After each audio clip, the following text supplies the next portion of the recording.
Assalamualaikum guys, welcome back to my channel. Thank you kepada semua yang telah subscribe ke channel aku, and kepada yang belum lagi subscribe, dipersilakan tekan butang subscribe guys, and also the bell notification. Okay, untuk kisah hari ini aku nak share dengan korang adalah mengenai seorang wanita remaja telah membuat satu pembunuhan yang teramat kejam guys. Okay, and dia telah membuat pembunuhan yang kejam terhadap seorang kanak-kanak yang baru berusia 9 tahun guys. This is mental gila aku boleh kata kisah ni. So tanpa membuang masa lagi guys, untuk tahu dengan lebih lanjut, macam biasa guys, nama aku Nas and I am your true crime storyteller.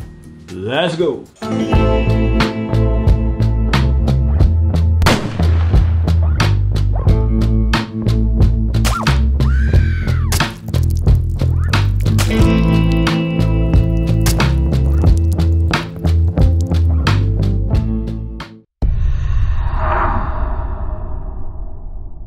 Seorang wanita yang bernama Elisa Bustamante telah dilahirkan pada tahun 1994 di Amerika Syarikat. Dia telah dijaga dan juga dibesarkan oleh datuk dan juga nenek dia. So why dia telah dibesarkan oleh datuk dan nenek dia adalah sebab ibu bapa dia merupakan pasangan penagih dadah dan juga pesalah penjenayah guys. Bapa Elisa dia telah dipenjarakan atas kesalahan mencederakan orang awam, dan untuk ibu dia ni pula asyik duk keluar masuk keluar penjara atas masalah dan juga tabiat mencuri dan juga penyalahgunaan dadah. So, siapakah sebenarnya Elisa Bustamante ni guys?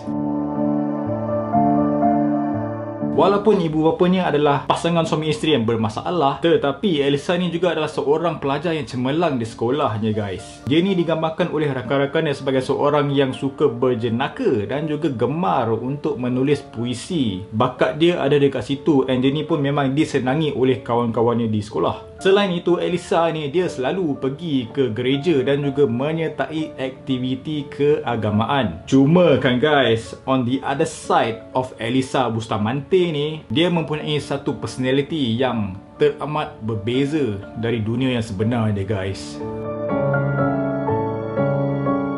Jadi apakah the dark side of Elisa? Dia selalu menunjukkan sifat kebenciannya yang mendalam terhadap pihak-pihak berkuasa menerusi laman media sosial yang dikenali sebagai Twitter. Dan Elisa ni juga dia juga telah menyenaraikan perkataan membunuh dan juga memotong sebagai hobi kepada butiran laman MySpace dan juga YouTube miliknya guys. Dan selain itu kan guys, Elisa Bustamante ni dia juga ada upload video YouTube yang menunjukkan dia ada menyuruh dua orang adik-beradiknya untuk menyentuh pagar elektrik guys. Bagi aku benda tu agak satu benda yang mental lah kan. Kau dah hal nak suruh adik-adik kau pegang wayar ataupun pagar elektrik ke? Dia nak bagi mampus ke apa adik-adik dia?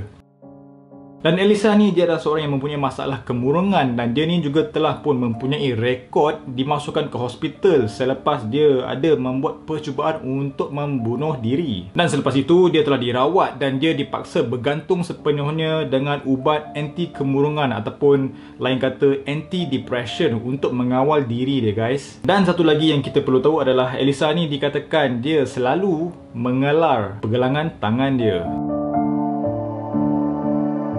Pada 21 Oktober 2009, Elisa telah mengajak seorang perempuan yang berusia 9 tahun yang dikenali sebagai Elizabeth Alton yang juga merupakan jirannya untuk pergi ke dalam hutan. So apa yang terjadi pada time ni kan? Time tu Elizabeth ni dia berada kat rumah tau. Macam biasa kan, budak-budak 9 tahun kan dia duduk main-main kat rumah. And time tu mak dia tengah masak. And then suddenly si Elisa ni datang ke rumah dia, ketuk pintu, and dia pun mengajak Elizabeth untuk pergi ke hutan untuk bermain dengan dia. And pada time tu Elizabeth pun dia macam happy lah kan, macam orang ajak dia pergi main-main dalam hutan kan. So dia pun bersetuju selepas Elisa telah memberitahu dia yang dia akan memberikan Elizabeth hadiah kalau dia follow Elisa ke dalam hutan. Dan apabila mereka dah berada dalam hutan tu, mereka berjalan-jalan semua kan. Suddenly guys, ada satu masa ni, apa yang telah berlaku adalah Elisa dia telah membunuh Elizabeth dengan cara yang teramat kejam guys. And cara pembunuhan Elizabeth, dia telah dicekik sebelum lehernya telah dikelar, dan akhir sekali Elizabeth menikam dada Elizabeth guys. Aku tak boleh imagine macam mana keadaan ataupun macam mana situasi Elizabeth ketika itu guys. Budak berumur 9 tahun kena cucuk, kena tikam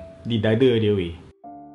Dan tak lama selepas itu, selepas pembunuhan Elizabeth, Elisa seterusnya ditanam di belakang rumah Elisa sendiri guys. Apa je nak buat weh. Dan selepas selesai kerja penanaman mayat Elizabeth, Elisa ni kan, ini bagi aku mental gila lah. Sebab selepas dia dah bunuh Elizabeth ni, dia ada meluahkan rasa kepuasan pembunuhannya itu menerusi penulisan diarinya. Okay, bagi aku this is something very scary and very dark yang datang daripada seorang budak perempuan yang berumur 15 tahun. Apa yang telah ditulis di dalam diarinya itu adalah, aku baru bunuh seseorang. Aku telah mencekik dan mengelar lehernya dan menikam dadanya sampai mati. Ia rasa sungguh menakutkan. Dan sekarang ni aku berasa sangat gemetar. But baiklah, aku nak pergi ke gereja sekarang. LOL. Gila mental bye. Sampai tahap macam tu Okay, macam biasalah kalau diary ke apa, orang tulis benda apa, aktiviti diorang buat kan, pergi camping ke, pergi hiking ke, masak ke apa kan. But macam Elisa ni kan, dia relax je weh tulis pembunuhannya ke atas budak yang berumur 9 tahun sahaja guys. Jadi of course, selepas Elizabeth telah dibunuh, and definitely lah, dia telah dilaporkan sebagai seorang kanak-kanak yang kehilangan. Jadi bila benda dah jadi kecoh, dah sampai ke pihak polis, polis pun time tu mereka menerima laporan tentang kehilangan Elizabeth yang dibuat oleh ibunya sendiri. Pada time tu mereka pun terus lakukan siasatan, and mereka telah mensyaki Elisa, which is the obvious suspect, sebagai suspek utama. And also selepas mereka telah menyiasat, mendapat keterangan daripada Elisa ni, mereka pihak polis kan, diorang boleh detect something yang agak mencurigakan tau daripada segala keterangan yang dibuat oleh Elisa. And secara tak langsung, tanpa Elisa sedar, dia telah menjadi suspek utama. Jadi selepas segala hasil pemeriksaan yang dilakukan di kawasan rumah Elisa, pihak polis akhirnya menemui kubur Elizabeth yang ditutupi dengan daun-daun guys. Okey, dan terdapat juga penemuan yang lain adalah dari Elisa, di mana sekaligus polis sudah dapat tahu segala pengakuan Elisa terhadap pembunuhan Elizabeth. Jadi selepas segala penyiasatan dan juga pemeriksaan yang telah dilakukan, melalui perbicaraan kes, Elisa telah dibicarakan sebagai orang dewasa, dan dia time tu dia mengaku yang dia ni tidak bersalah. Walaupun sebelum itu dia telah membuat pengakuan yang dia telah membunuh Elizabeth. Apa benda lah budak ni kan. And pada masa yang sama, pakar psikologi juga telah mendiagnosiskan bahawa Elisa ni telah mengalami kerosakan psikologi dan juga mempunyai masalah kecelaruan personality. Okay guys, and lagi satu penemuan yang telah didapati oleh pihak polis, benda ni bagi aku agak sick lah, sebab polis mereka telah mengemukakan satu teori mengenai dua lubang kubur yang digali oleh Elisa di kawasan rumahnya, dipercayai bagi dijadikan sebagai tempat kubur untuk dua orang adiknya guys. So apa yang boleh relate is, aku rasa semasa Elisa menyuruh dua orang adik-beradiknya itu untuk memegang pagar elektrik tu, dia memang sudah ada niat guys untuk membunuh adik-beradik dia sendiri. Aku tak tahu dia ni kena rasuk ke ada apa benda kan, sebab bagi aku bapak iblis sangat tu perangai je ni. Jadi daripada segala penerangan ataupun penemuan yang dikemukakan oleh pihak polis, mereka dapati teori itulah yang dia punya niat untuk membunuh adik-beradiknya itu adalah rancangan utama dia guys. But rancangan tersebut telah pun bertukar selepas Elizabeth mengambil peluang untuk membunuh Elizabeth. Tak pasal weh, memang aku tak tahu doh.